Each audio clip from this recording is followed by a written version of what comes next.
আসসালামু আলাইকুম সুপ্রিয় শিক্ষার্থীবৃন্দ, আশা করছি তোমরা প্রত্যেকে বেশ ভালো আছো। পঞ্চম শ্রেণীর ইংরেজি পাঠ্য বইয়ের ইউনিট 8-এ তোমাদের সবাইকে স্বাগতম। ইউনিট 8-এর নাম হলো এ ফিল্ড ট্রিপ টু রিমেম্বার, একটি স্মরণীয় শিক্ষা সফর। আজকে আমরা এই ইউনিটটির সমাধান করব। তাহলে চলো শুরু করি।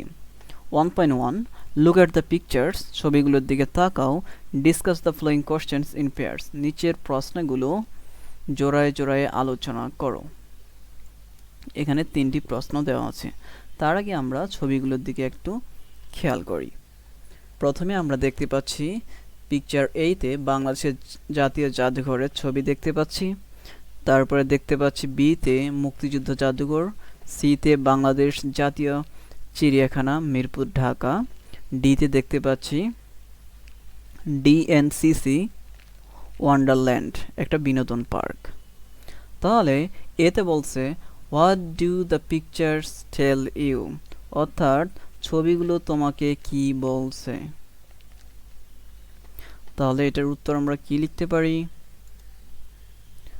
এ নাম্বারের উত্তর আমরা সবগুলোই কিন্তু বলতে হবে, এ বি সি ডি। এই ছবিগুলোতে আসলে কি বলছে, ছবিগুলো তোমাকে কি বলছে, এটার উত্তর লিখতে হবে। তাহলে আমরা কি লিখতে পারি? লিখতে পারি যে ছবিগুলো বাংলাদেশের বিখ্যাত স্থান দেখাচ্ছে, যেখানে মানুষ কি করে শিক্ষা সফর বা ভ্রমণের জন্য যায়। এর মধ্যে কি কি আছে? জাদুঘর আছে, চিড়িয়াখানা রয়েছে, পার্ক আছে। এই কথাটাই আমরা চলো লিখে ফেলি।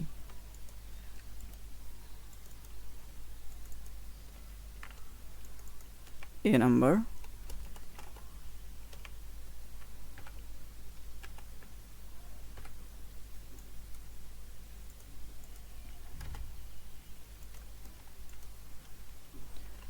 The pictures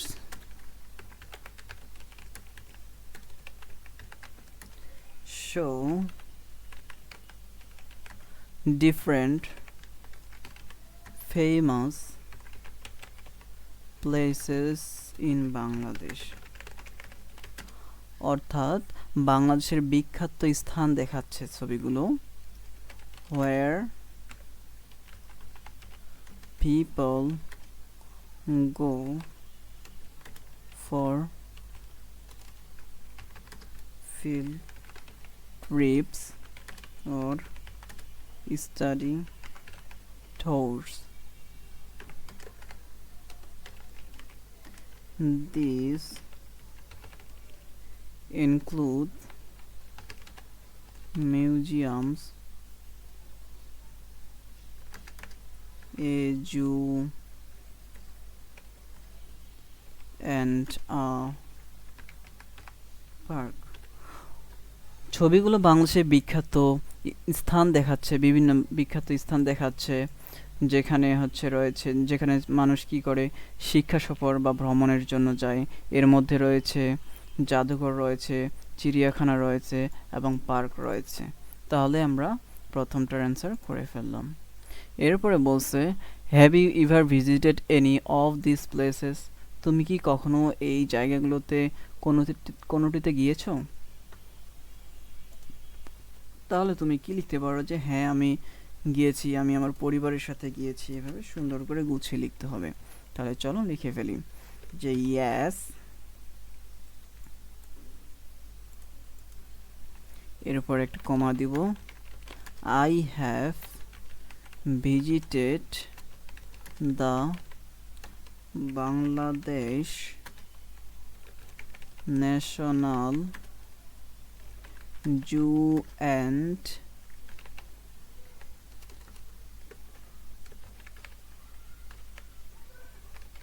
Bangladesh national museum with my family, অর্থাৎ হ্যাঁ আমি আমার পরিবারের সাথে বাংলাদেশের জাতীয় চিড়িয়াখানা এবং বাংলাদেশের জাতীয় জাদুঘর ভ্রমণ করেছি। বি নাম্বারের অ্যান্সারও করে ফেললাম। এরপরে আমরা সি নাম্বারের অ্যান্সার করব।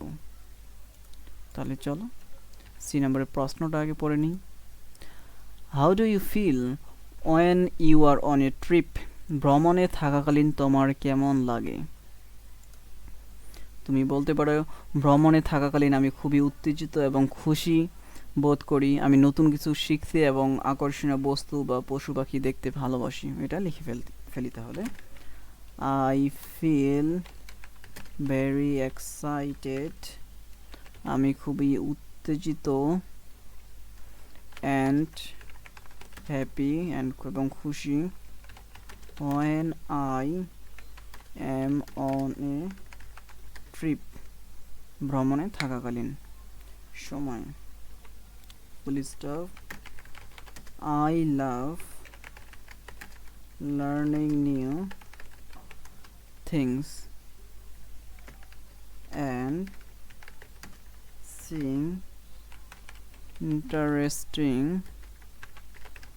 objects or animals, অর্থাৎ ভ্রমণে থাকাকালীন আমি খুবই উত্তেজিত এবং খুশি বোধ করি, এবং I love learning new things, আমি নতুন কিছু শিখতে ভালোবাসি, and sing interesting objects or animal, এবং আকর্ষণীয় বস্তু বা পশু পাখি দেখতে ভালোবাসি। তাহলে আমরা কিন্তু এখানের 3টা প্রশ্নেই উত্তর করে ফেললাম। এরপরে কি আছে দেখি। 1.2 বলা আছে রিড দ্য ফ্লোয়িং টেক্সট, অর্থাৎ নিচের টেক্সটটি পড়ো। তাহলে চলো আমরা পড়ি। Farhana's school planned a field trip for the students of class 5. ফারহানার school 5ম শ্রেণীর ছাত্রদের একটি শিক্ষামূলক ভ্রমণের পরিকল্পনা করছিল। They asked students to fill a registration form for the trip. তারা ছাত্রদের ভ্রমণের জন্য একটা নিবন্ধন ফর্ম পূরণ করতে বলেছিল। On a sunny morning, একটি রোদোজ্জ্বল সকালে, they started for the Liberation War Museum at Agargaon, Dhaka. অর্থাৎ সকালে তারা কি করেছিল, তারা ঢাকা আগারগাঁওয়ের মুক্তিযুদ্ধ জাদুঘরের জন্য রওনা হলো। She and her classmates were excited to explore the museum.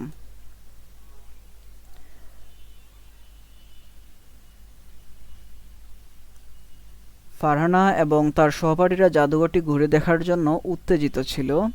Their class teacher, Mr. Khan, went with them on this trip. তাদের শ্রেণী শিক্ষক জনাব খান এই ভ্রমণে তাদের সঙ্গে ছিলেন।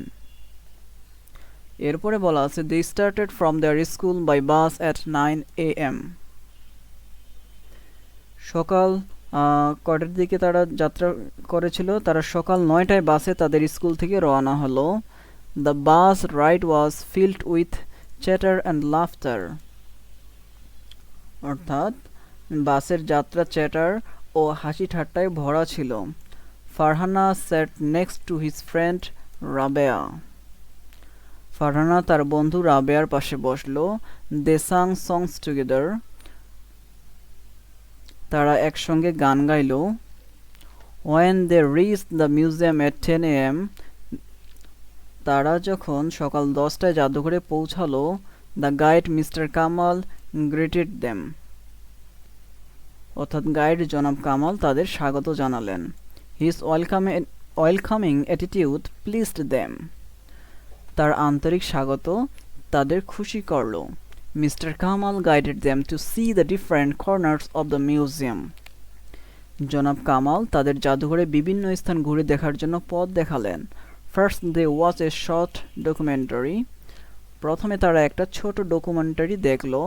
ইট showed the bravery of the freedom fighters during the liberation war,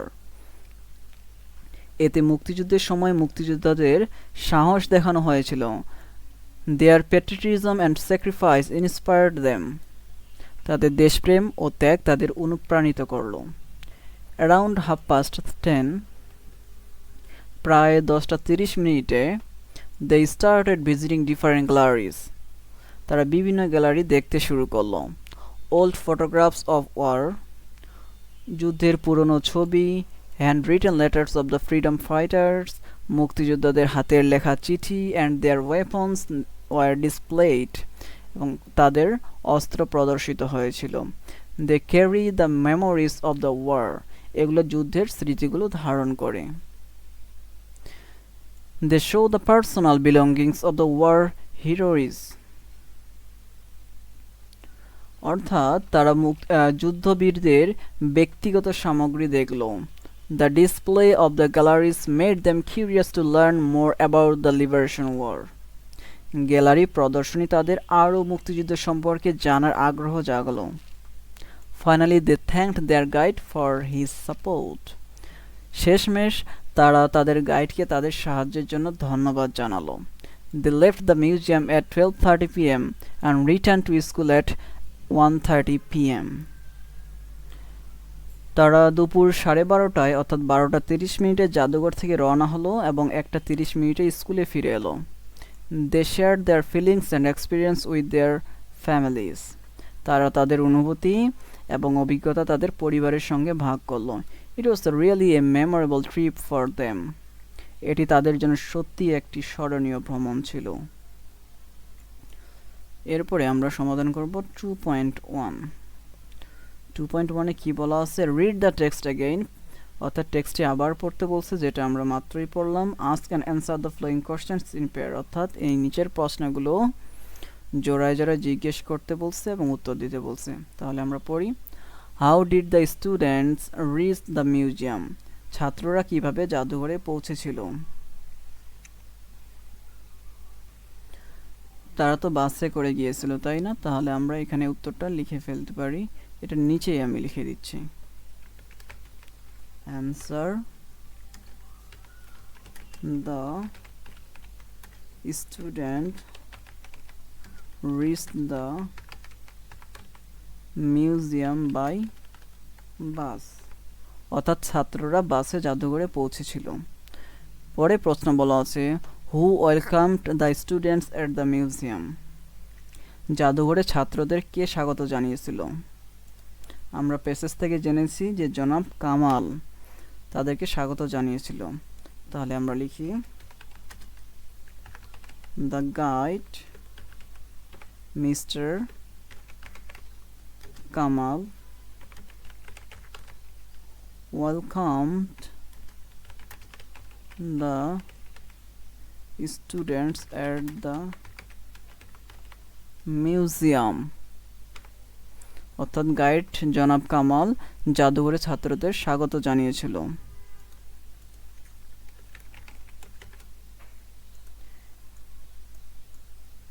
এরপর সি নাম্বারে উত্তর করব আমরা। তার আগে আমরা প্রশ্নটা একটু ভালো করে পড়ে নিই। How do the students feel after watching the documentary? Documentary দেখার পর ছাত্রদের কেমন লাগলো? ছাত্ররা, ওই যে আমরা একটু আগে পড়লাম যে ছাত্ররা মুক্তিযোদ্ধাদের সাহস ও ত্যাগ দেখে অনুপ্রাণিত হলো। তাহলে আমরা এটাই লিখব, the students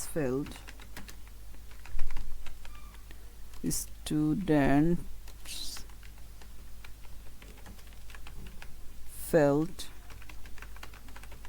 inspired by the bravery and sacrifice of the freedom fighters.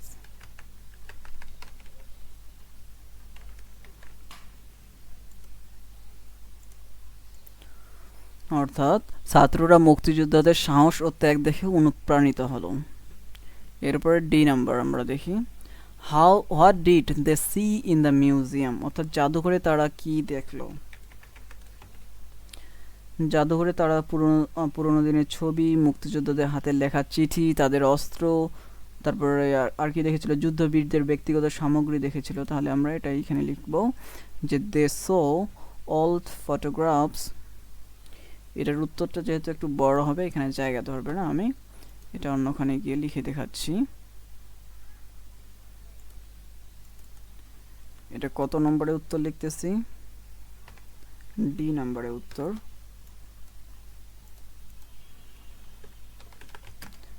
They saw old photographs of the war, handwritten letters of the freedom fighters, their weapons and personal belongings of war heroes. অর্থাৎ তারা যুদ্ধের পুরনো ছবি, মুক্তিযোদ্ধাদের হাতের লেখা চিঠি এবং তাদের অস্ত্র এবং যুদ্ধবীরদের ব্যক্তিগত সামগ্রী দেখল। পরের প্রশ্নে বলা আছে why do you think the trip will be memorable? তোমার মতে এই ভ্রমণটি কেন স্মরণীয় হয়ে থাকবে বা স্মরণীয় হবে? কারণ ভ্রমণটি স্মরণীয় হবে কারণ কি মুক্তিযুদ্ধ সম্পর্কে জানলো এবং সহপাঠীদের সঙ্গে আনন্দময় সময় কাটানোর জন্যই এটা মেমোরেবল হয়ে থাকবে, অর্থাৎ স্মরণীয় হয়ে থাকবে। তাহলে আমরা এটাই উত্তর লিখে ফেলি এখানে, the trip will be memorable, the trip will be memorable because they learned about the liberation war and spent an enjoyable time with their classmates. অর্থাৎ ভ্রমণটি স্মরণীয় হবে কারণ মুক্তিযুদ্ধ সম্পর্কে জানার জন্য এবং সহপাঠীদের সঙ্গে আনন্দময় সময় কাটানোর জন্য। তাহলে এটাও আমরা জেনে ফেললাম। এরপরে 2.2 বলা আছে রিড দ্য টেক্সট অ্যাগেইন। টেক্সটটা আবার পড়তে বলছে। ফাইন্ড আউট দ্য টাইম, সময় খুঁজে বের করতে বলছে। When they did this activities, যখন তারা এই ধরনের কার্যকলাপ করেছিল। One is done for you, একটা তোমার জন্য এখানে করে দেওয়া আছে।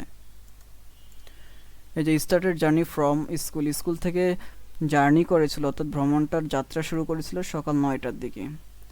রিচ দ্য মিউজিয়াম, মিউজিয়ামে পৌঁছেছিল কয়টার দিকে? আমরা পেসেজ থেকেই জেনেছি 10টার দিকে পৌঁছেছিল, অর্থাৎ 10 AM এ পৌঁছেছিল।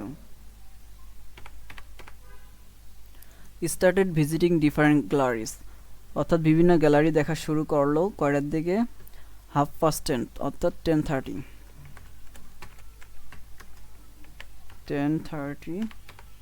AM। Left the museum, museum অর্থাৎ জাদুঘর থেকে রওনা দিল কয়টায়? 12:30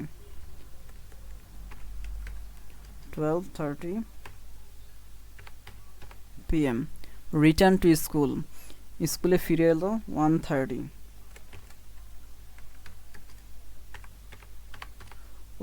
PM। তাহলে এটাও ফিল আপ করা শেষ। এরপর দেওয়া আছে 3.1 ল্যাঙ্গুয়েজ ফোকাস, ভাষার আলোকপাত। টেলিং টাইম, সময় বলা। Look at the lines taken from the text, অর্থাৎ এখানকার লাইনগুলো দেখতে বলছে যেগুলো টেক্সট থেকে নেওয়া হয়েছে। They started from their school by bus at 9 AM। তারা স্কুল থেকে যাত্রা শুরু করেছিল সকাল 9টার দিকে। This time talks about the morning time, অর্থাৎ 9 AM দেখে আমরা বুঝতেছি এটা হচ্ছে মর্নিং সময় অর্থাৎ সকালের সময়কে নির্দেশ করছে। They return to school at 1:30 PM, অর্থাৎ তার স্কুলে ফিরে এসেছিল 1:30টার দিকে অর্থাৎ 1:30 এখানে PM লেখা আছে, হুইচ মিনস যেটার মানে বোঝায় দ্যাট যে they return during mid day, অর্থাৎ মধ্য দুপুরে তারা ফিরে এসেছিল। ইটস মিড নাইট, এই পিকচারের মধ্যে আমরা দেখতে পাচ্ছি যে এখানে 2টা বেজে গেছে, অর্থাৎ it's 2 o'clock, he is sleeping. Mid night, যখন 2 o'clock এখানে 2 o'clock হবে তখন আমরা বুঝবো যে এটা হয়তো বা দুপুরে হতে পারে অথবা দুপুর 2টা অথবা রাত 2টা, কিন্তু যেহেতু এখানে ঘুমাচ্ছে এবং বাইরে এখানে আমরা চাঁদও দেখতে পাচ্ছি তার মানে এটা রাতের কথা বোঝানো হচ্ছে। এই জন্য ইটস মিড নাইট, এটা মধ্যরাত। ইটস 2 o'clock, এখন 2টা বাজে। হি ইজ স্লিপিং, সে ঘুমাচ্ছে। এরপরে এখানে কয়টা বাজে আমরা দেখতে পাচ্ছি? 1টা বাজে। এখন এখানে তো 1টার দিকে রাতও হতে পারে দিনও হতে পারে, যেহেতু এখানে AM PM কোনোটাই বলা নাই। এখানে আমরা দেখতে পাচ্ছি ছাত্রছাত্রীরা ক্লাস করছে, তার মানে রাতে কখনো ক্লাস করবে না, তার দিনেই ক্লাস করবে। তাহলে এটা মধ্য দুপুর হতে পারে, তাই না? এই জন্য বলা আছে ইটস মিড ডে, এটা মধ্য দুপুর। ইটস 1 o'clock, এখন 1টা বাজে। দে আর এট স্কুল, তারা স্কুলে। এখানে আমরা দুইটা ঘড়ি দেখতে পাচ্ছি, এখানেও 12টা বেজে গেছে, 12টা বাজছে, এখানেও 12টা। কিন্তু যেটা হয়েছে এখানে 12টা পুরোপুরি কিন্তু বাজেনি, অর্থাৎ 1 মিনিট কম আছে। এই জন্য বলা আছে কি 12 o'clock মিডনাইট। এটা হচ্ছে মিডনাইট অর্থাৎ মধ্যরাত 12 o'clock। কিন্তু এখানে বাম পাশে একটু সরে গেছে, যার কারণে হচ্ছে 12টাতে পুরোপুরি কাটাটা যায়নি, যার কারণে এটা 11:59 মিড ডে আর এএম টাইমস। অর্থাৎ এই জন্য এটা কি সকালের সময়কে বোঝানো হচ্ছে, অর্থাৎ 12টা বাজেনি। এখন এটার তো তোমার মনে প্রশ্ন হতেই পারে যে রাত 12টাও তো হতে পারতো, এই যে এখানে সূর্য দেওয়া আছে এজন্য আমরা বুঝতেছি যে এটা দিনের সময়কে নির্দেশ করছে। আর দুপুর 12টার আগ পর্যন্ত সেটা যদি 59 মিনিটও হয়, তাহলে 11টা 59 হয়, তাও সেটা সকালকে নির্দেশ করে। এই জন্য 11টা 59 মিড ডে আর এএম টাইমসকে বোঝানো হয়েছে। পরেরটা আমরা একইভাবে খেয়াল করি। এবার 12টার এখানে সূর্য দেখতে পাচ্ছি, তার মানে এটা 12 o'clock মিড ডে, দিনের কথা বোঝাচ্ছে। এবং এখানে এবার আগের পিকচারটাই শুধুমাত্র চিহ্ন পরিবর্তন হয়েছে, সূর্যের জায়গায় চাঁদ, চাঁদের জায়গায় সূর্য দেওয়া আছে। এখানে চাঁদ দেওয়া আছে কিন্তু 11টা 59 বাজে, তাহলে এটা কি মিড ডে হবে? হবে না, কারণ কি চাঁদ আছে, তার মানে রাতের কথা বোঝাচ্ছে। 11:59 মিড নাইট আর পিএম, এর জন্যই এটা হচ্ছে কি পিএম টাইমকে নির্দেশ করছে।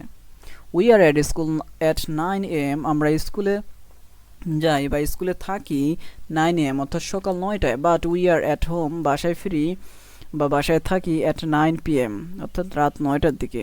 ইট ইস ডে অ্যাট 2 PM, দিনের বেলা 2টায়। বাট ইটস নাইট, যখন দুপুর 2টা বাজবে তখন আমরা 2 PM ব্যবহার করব, যখন রাত 2টা বাজবে তখন 2 AM ব্যবহার করব। প্রিয় শিক্ষার্থী বন্ধুরা, আশা করছি তোমরা খুব ভালোভাবে বুঝতে পারছো। যদি বুঝতে কোনো সমস্যা হয় কমেন্টে জানিয়ে দিও। এরপরে পিকচারে আমরা দেখি আওয়ার হ্যান্ড এবং মিনিট হ্যান্ড এখানে লেখা আছে। আওয়ার হ্যান্ড অর্থাৎ ঘন্টার কাঁটা, মিনিট হ্যান্ড অর্থাৎ মিনিটের কাঁটাকে নির্দেশ করছে। ইটস 10:15, এটাকে আমরা বলতে পারি ইটস 10:15, মানে 10টা 15 মিনিট। ইট ইজ 10:30, এটাকে আমরা বলতে পারি ইট ইজ 10:30। হাফ কেন বলতেছি, কারণ 30 30 60 মিনিটে হচ্ছে 1 ঘন্টা হয়, এর জন্য 10:30 অর্থাৎ 30 মিনিট অতিক্রম করা 5:10 হয়েছে, অর্থাৎ 10টা থেকে 30 মিনিট অতিক্রম হয়েছে, অর্থাৎ 10:30 বাজে। পরেরটাতে দেখি 10:45 সময়, যখন 10:45 বাজবে তখন আমরা বলতে পারি ইটস 11:45। তাহলে এখানে আমরা সময় বলা শিখতেছি, যখন 10:15 বাজবে তখন ইটস 10:15 বলবো, যখন 10:30 বাজবে তখন আমরা বলবো ইটস 10:30, যখন 10:45 বাজবে তখন বলবো it's 11:15। 60 minutes make an hour, অর্থাৎ 60 মিনিটে 1 ঘন্টা হয়। 30 minutes make half an hour, অর্থাৎ অর্ধেক ঘন্টাকে 30 মিনিট বলা হয়। And 15 minutes make a quarter of half an hour, অর্থাৎ 1 ঘন্টার কোয়ার্টার বলা হয় 15 মিনিটসকে, অর্থাৎ এই জন্য বলছে যে 15 minutes make a quarter of an hour. বোঝা গেছে? 1 ঘন্টার কোয়ার্টার অর্থাৎ 4/1 ভাগকে কোয়ার্টার বলা হয়। এরপরে এখানে আমরা দেখতে পাচ্ছি একটা ঘড়ি দেওয়া আছে, যখন হচ্ছে পুরোপুরি 12টাতে কাটা যাবে তখন ও ক্লক ব্যবহার করব, যখন 6 এখানে থাকবে অর্থাৎ 30 মিনিট হবে তখন 1/2 বলতে পারবো। এখানে এক্সাম্পল দেওয়া আছে 10:30, এটাকে বলবো 10:30, যখন 10:15 বাজবে তখন 10:15, যখন 10:45 হবে তখন 11:45। আমরা এটা শিখলাম। এখন এখানে দেখি 3.1.1 এ বলা আছে right the time using AM PM, অর্থাৎ AM এবং PM ব্যবহার করে সময় লিখতে বলছে। It is 10:15 in the morning, তাহলে সকালবেলা আমরা কি বলি, মর্নিং না কে AM বলি, তাহলে আমরা লিখব 10:15 AM। তারপর বলা আছে ইট ইজ 12:30, অর্থাৎ অ্যাট নুন বলা আছে। ইট ইজ 12:30 অ্যাট নুন, অর্থাৎ 12:30। এটাকে আমরা বলতে পারি PM, অর্থাৎ তাহলে লিখবো আমরা 12:30 PM। এরপরে বলা আছে অ্যাট নাইট, আমরা এই যে এগুলো খেয়াল করব, নাইটের কথা বলছে, নুনের কথা বলছে নাকি নাইটের মর্নিং এর কথা বলছে। যদি নাইট থাকে তাও PM হবে। তাহলে আমরা লিখবো এখানে 8:45 PM। তারপর একটা মিডনাইট লেখা আছে, তাহলে এখানে হবে AM 12 AM। তারপরটা মিডনাইট লেখা আছে, আবারও AM হবে। আমরা এটা সমাধান করে ফেললাম।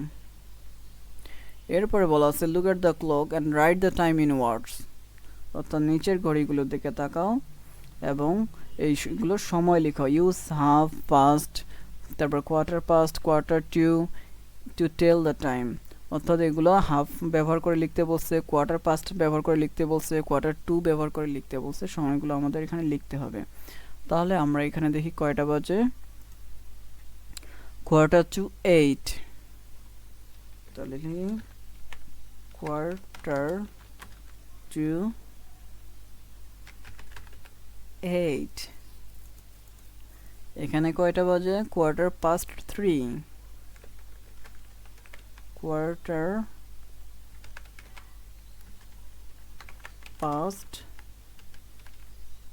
3:15। তারপর একটা খেয়াল করি এখানে কয়টা বাজে, 11:30, মানে 11:30। 11:30। তারপরে কয়টা বাজে, 9:15।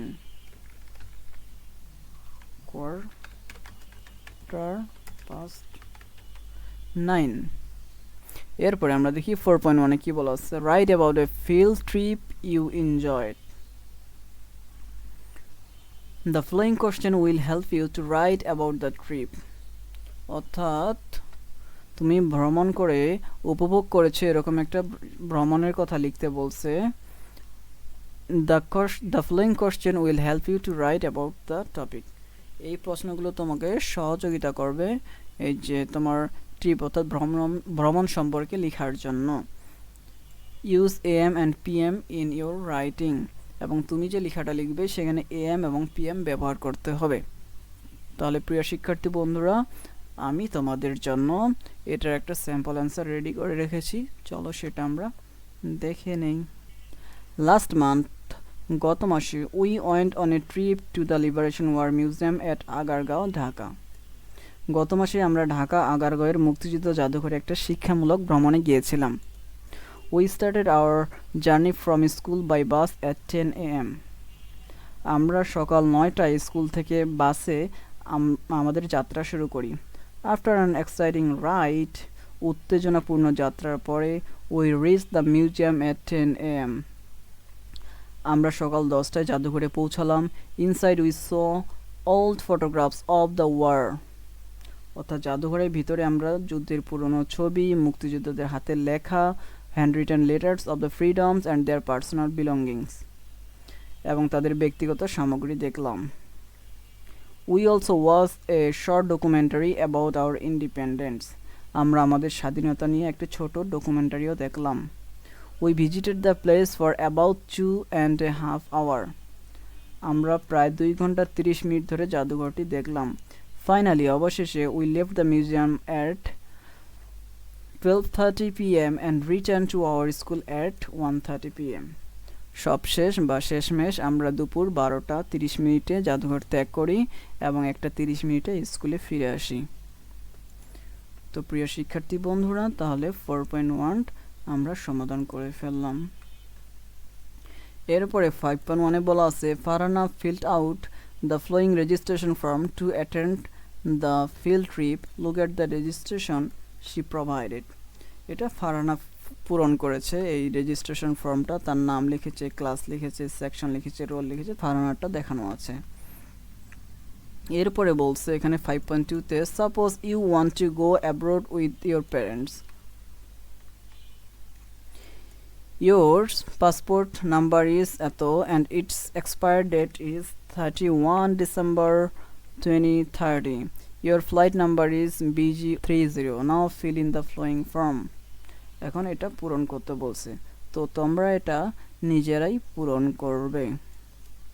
তো তো প্রিয় শিক্ষার্থী বন্ধুরা, তাহলে আজকে আমরা ইউনিট 8 সমাধান করলাম। পরবর্তী ক্লাসে আমরা ইউনিট 9 সমাধান করব। ততক্ষণ পর্যন্ত নিজের খেয়াল রেখো। আল্লাহ হাফেজ।